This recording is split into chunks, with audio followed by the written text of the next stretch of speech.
శ్రీ సాయినాథాయ నమః. శ్రీ సాయి సచ్చరిత్రము 35వ అధ్యాయము. ఓదీ మహిమ. కాకా మహాజన్ స్నేహితుడు, యజమాని, బాంద్రా అనిద్ర రోగి బాలాజీ పాటిల్ నేవాస్కర్. ఈ అధ్యాయములో కూడా ఊదీ మహిమ వర్ణితము. ఇందులో బాబా 2 విషయములలో పరీక్షింపబడి లోపము లేదని కనుగొనబడట కూడా చెప్పబడినది. బాబాను పరీక్షించు కథలు మొట్టమొదట చెప్పబడు. ఆధ్యాత్మిక విషయములో లేదా సాధనలందు శాఖలు మన అభివృద్ధికి అడ్డుపడను. భగవంతుడు నిరాకారుడును నమ్మువారు భగవంతుడు ఆకారము గలవాడని నమ్మువారిని ఖండించి అది వట్టి భ్రమ ఎనదరు. యోగీశ్వరులు మామూలు మానవులు మాత్రమే కనుక వారికి నమస్కరింపనేలా అందరు. ఇతర శాఖల వారు కూడా ఆక్షేపణ చేయొచ్చు. వారి సద్గురువు వారికి ఉండగా ఇతర యోగులకు నమస్కరించి వారికి సేవ చేయనేలా అందరు. సాయిబాబా గూర్చి కూడా అట్టి ఆక్షేపణ చేసిరి. షిరిడీకి వెళ్లిన కొందరిని బాబా దక్షిణ అడిగను. యోగులు ఈ ప్రకారముగా ధనము ప్రోగు చేయుట శ్రేయస్కరమా? వారిట్లు ధనము జాగ్రత్త చేసినచో వారి యోగి గుణములెక్కడా అని విమర్శించారు. అనేక మంది బాబాను వెక్కిరించుటకు షిరిడీకి వెళ్లి తుదకు వారిని ప్రార్థించుటకు అతటనే నిలిచిపోయేరి. అటువంటి 2 ఉదాహరణలు ఈ దిగువనిచ్చుచున్నాము. కాకా మహాజని స్నేహితుడు. కాకా మహాజని స్నేహితుడు నిరాకారుడకు భగవంతుని ఆరాధించువాడు. విగ్రహారాధనమునకు అతడు విముఖుడు. అతడు ఊరకనే వింతలేవైనా తెలుసుకున్నటకు షిరిడీకి పోవని అంగీకరించాను. కాని బాబాకు నమస్కరించననియు వారికి దక్షిణ ఇవ్వననియూ చెప్పాను. కాకా ఈ షరతులకు ఒప్పుకొనెను. ఇద్దరునూ శనివారం నాడు రాత్రి బొంబాయి విడిచి ఆ మరుసటి దినము షిరిడీకి చేరేరి. వారి మసీది మెట్లను ఎక్కగానే కొంచెము దూరమునున్న బాబా మహాజని స్నేహితుని మంచి మాటలతో ఆహ్వానించాను. ఆ కంఠధ్వని మిక్కిలి చిత్రముగా నుండెను. ఆ కంఠము అతని తండ్రి కంఠము వలె నుండెను. ఆ కంఠము గతించిన తన తండ్రిని జ్ఞప్తికి తెచ్చాను. శరీరము సంతోషముతో ఉప్పొంగెను. కంఠపు ఆకర్షణ శక్తి ఏమని చెప్పుదును? మిగులు ఆశ్చర్యపడి ఆ స్నేహితుడు ఇది తప్పనిసరిగా మా తండ్రి కంఠమే అనెను. వెంటనే మసీదు లోపలికి వెళ్లి తన మనోనిశ్చయమును మరచినవాడే బాబా పాదములకు నమస్కరించాను. ఉదయం ఒకసారి, మధ్యాహ్నం ఒకసారి బాబా దక్షిణ అడుగుగా కాకా మహాజని ఇచ్చాను. బాబా కాకానే దక్షిణ అడుగుచుండెను. కాని అతని స్నేహితుని అడగలేదు. అతని స్నేహితుడు కాకా చెవిలో, బాబా నిన్నే 2 సార్లు దక్షిణ అడిగాను. నేను నీతోనే ఉన్నాను, నన్నెందుకు విడిచిపెట్టుచున్నారు అనెను. నీవే బాబాను అడుగుము అని అతడు జవాబిచ్చాను. తన స్నేహితుడు ఏమని చెవిలో నూదుచున్నాడని బాబా కాకా మహాజని అడుగగా తన స్నేహితుడు తాను కూడా దక్షిణ ఇవ్వవచ్చునా అని అడుగుచున్నాడనెను. బాబా, నీకిచ్చుటకు మనమున ఇష్టము లేకుండెను కానా నిన్నడుగలేదు. కానీ ఇప్పుడు నీకిష్టమున్న ఎడల ఇవ్వవచ్చును అనెను. కాకా ఇచ్చినంత అనగా 17 రూపాయల దక్షిణను అతని స్నేహితుడు కూడా ఇచ్చాను. బాబా అప్పుడు కొన్ని మాటలు సలహా రూపముగా ఇట్లు చెప్పాను. నీవు దానిని తీసివేయుము, మనకు మధ్యనున్న అడ్డును తీసివేయుము. అప్పుడు మనము ఒకరినొకరు ముఖాముఖి చూచుకొనగలము, కలిసికొనగలము. పోవుటకు బాబా వారికి సెలవిచ్చాను. ఆకాశము మేఘములతో క్రమ్మియున్నప్పటికీ, వర్షము వచ్చినేమో అని భయము కలుగుచున్నప్పటికీ ప్రయాస లేకుండా ప్రయాణము సాగునని బాబా ఆశీర్వదించాను. ఇద్దరూ సురక్షితముగా బొంబాయి చేరిరి. అతడి ఇంటికి పోయి తలుపు తీయేసరికి 2 పిచ్చుకలు చచ్చిపడియుండెను. ఇంకొకటి కిటికీ ద్వారా ఎగిరిపోయాను. తానే కిటికీలు తెరిచి ఉంచినచో పిచ్చుకలు రక్షింపబడి ఉండును. వాని అదృష్టానుసారముగా అవి చచ్చెను. 3వ దానిని రక్షించుటకై బాబా త్వరగా తనను పంపెననుకొనెను. కాకా మహాజని యజమాని ఠక్కర్ ధరంసే జటాభాయ్ అను హైకోర్టు ప్లేడర్కు ఒక కంపెనీ గలదు. దానిలో కాకా మేనేజర్గా పనిచేయుచుండెను. యజమానియు మేనేజరియు అన్యోన్యముగా నుండెడివారు. కాకా షిరిడీకి అనేక సార్లు పోవుట, కొన్ని దినములచట నుండి తిరిగి బాబా అనుమతి పొంది వచ్చుట మొదలుగున్నవి ఠక్కర్కు తెలియను. కుతూహలము కోసము బాబాను పరీక్షించే ఆసక్తితో ఠక్కర్ కాకాతో హోళీ సెలవులలో షిరిడీకి పోవ నిశ్చయించుకున్నాను. కాకా ఎప్పుడు తిరిగి వచ్చునో అనున్నది నిశ్చయముగా తెలియదు కనుక ఠక్కర్ ఇంకొకరిని వెంట తీసుకుని వెళ్ళాను. ముగ్గురూ కలిసి బయలుదేరి బాబాకిచ్చుటకై కాకా గింజలతో ఉన్న 2 సేర్ల ఎండు ద్రాక్ష పళ్ళు దారిలో కొనెను. వారు షిరిడీకి సరైన వేళకు చేరి బాబా దర్శనమునకై మసీదుకు పోయిరి. అప్పుడక్కడ బాబాసాహెబ్ తర్కడుండెను. టక్కర్ మీరెందుకు వచ్చితరని తర్కడ్నడిగను. దర్శనము కొరకని తర్కడ్ జవాబిచ్చాను. మహిమలేమైనా జరిగినవాయని టక్కర్ ప్రశ్నించాను. బాబా వద్ద ఏమైనా అద్భుతములు చూచుట తన నైజము కాదనియు, భక్తులు ప్రేమతో కాంక్షించినది తప్పక జరుగుననియు తర్కడ్ చెప్పాను.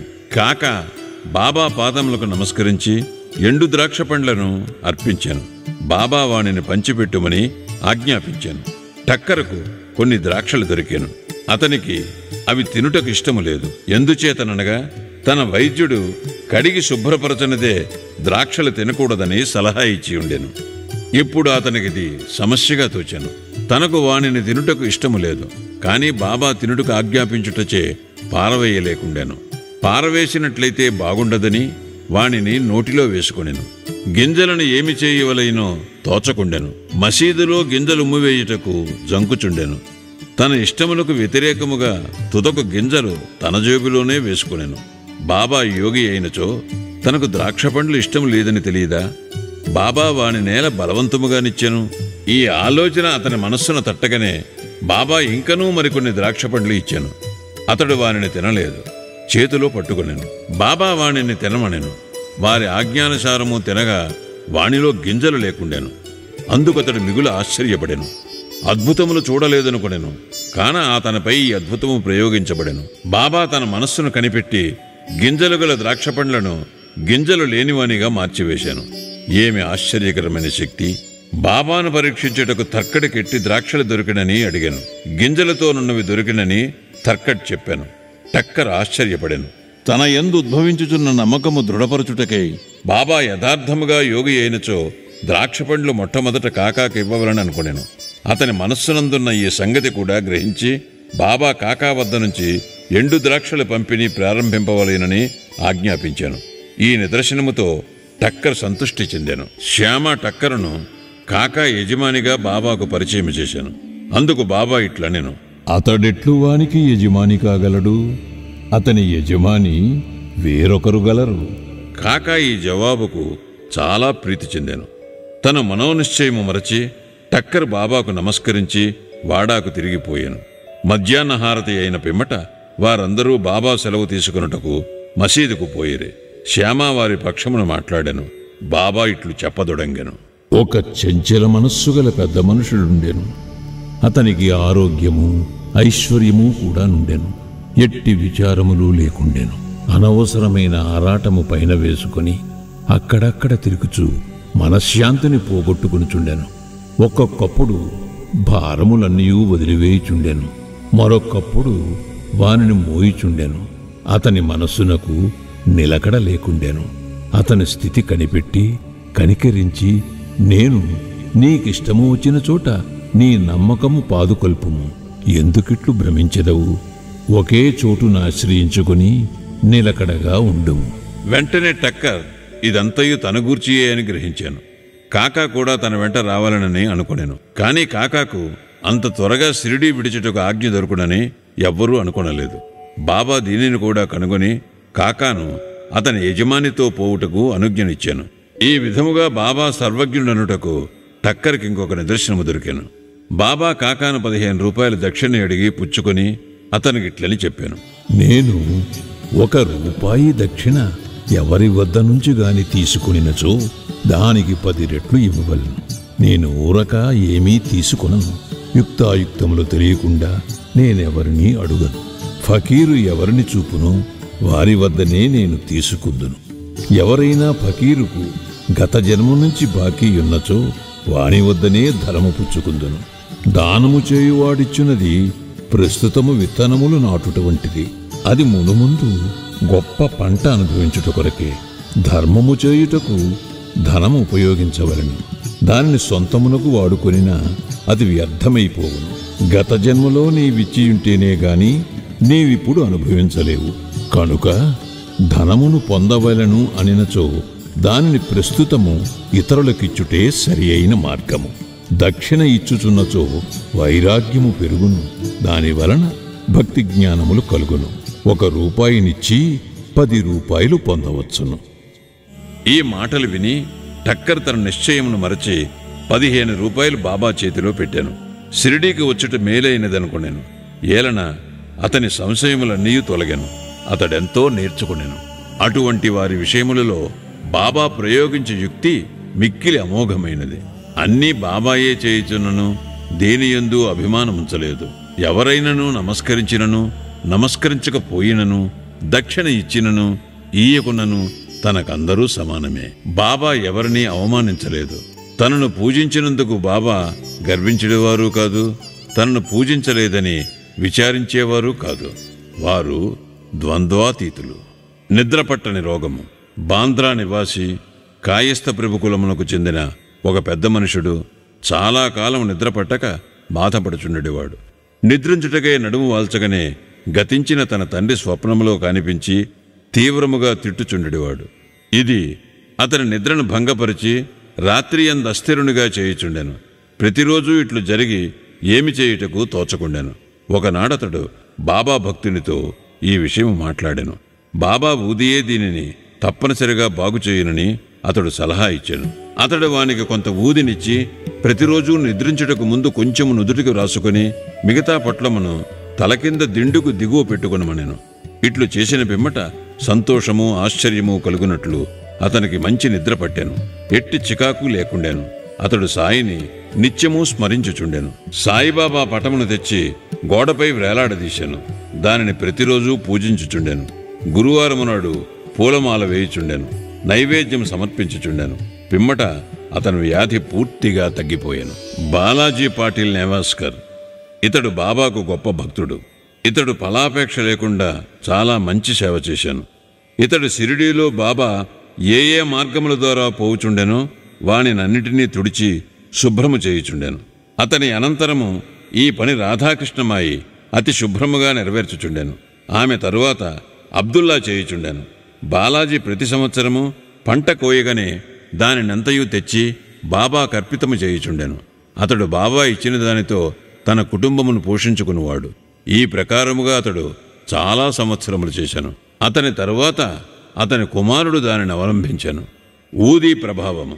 ఒకనాడు బాలాజీ సంవత్సరికం నాడు నేవాస్కర్ కుటుంబము వారు కొంతమంది బంధువులను భోజనముకు పిలిచిరి. భోజన సమయానికి పిలిచిన వారి కంటే 3 రెట్లు బంధువులు వచ్చిరి. నేవాస్కర్ భార్యకు సంశయము కలిగాను. వండిన పదార్థములు వచ్చిన వారికి చాలవనియు కుటుంబ గౌరవమునకు భంగము కలుగుననియు ఆమె భయపడెను. ఆమె అత్తగారు ఓదార్చుచు, భయపడకుము, ఇది మనది కాదు, ఇది సాయి ఆహారమే. అన్ని పాత్రలు గుడ్డలతో పూర్తిగా కప్పివేయము. వానిలో కొంచెము ఊది వేయము. గుడ్డ పూర్తిగా తీయకుండా వడ్డన చేయము. సాయి మనలను కాపాడును అనెను. ఆమె ఈ సలహా ప్రకారమే చేశాను. వచ్చిన వారికి భోజన పదార్థములు సరిపోవటయే కాక ఇంకనూ చాలా మిగిలెను. తీవ్రముగా ప్రార్థించినచో యథాప్రకారము ఫలితమును పొందవచ్చునని ఈ సంఘటనము తెలుపుచున్నది. సాయి పాము వలె కనిపించుట. ఒకనాడు షిరిడీ నివాసి రఘుపాటిల్ నేవాసిలోనున్న బాలాజీ పాటిల్ ఇంటికి వెళ్ళాను. ఆనాడు సాయంకాలము ఒక పాము ఆవుల కొట్టములోనికి బుసకొట్టుచు దూరెను. అందులోని పశువులన్నయూ భయపడి కదలజొచ్చాను. ఇంటిలోని వారందరూ భయపడేరి. కాని బాలాజీ శ్రీ సాయియే ఈ రూపమున వచ్చినని భావించాను. ఏమీయూ భయపడక గిన్నెతో పాలు తెచ్చి సర్పం ముందు పెట్టి ఇట్లనెను, బాబా, ఎందుకు బుసకొట్టుచున్నావు? ఎందులికి ఎలజడి? మమ్ము భయపట్టదలిచితివా? ఈ గిన్నెడు పాలను తీసుకుని నెమ్మదిగా త్రాగుము. ఇట్లనుచు అతడు దాని దగ్గర నిర్భయముగా కూర్చుండెను. ఇంటిలోని తక్కినవారు భయపడరి. వారికి ఏమి చేయుటకు తోచకుండెను. కొద్దిసేపటిలో సర్పము తనంతట తానే మాయమైపోయాను. ఎంత వెతికినను కనిపించలేదు. బాలాజీకి 2 భార్యలు, కొంతమంది బిడ్డలు ఉండిరి. బాబా దర్శనమునకే వారప్పుడప్పుడు షిరిడీకి పోవుచుండెడివారు. బాబా వారి కొరకు చీరలు బట్టలు కొని ఆశీర్వచనములతో ఇచ్చుచుండెడివారు. శ్రీ సాయినాథాయ నమః. 35వ అధ్యాయము సంపూర్ణము. సద్గురు శ్రీ సాయినాథార్పణమస్తు. శుభం భవతు.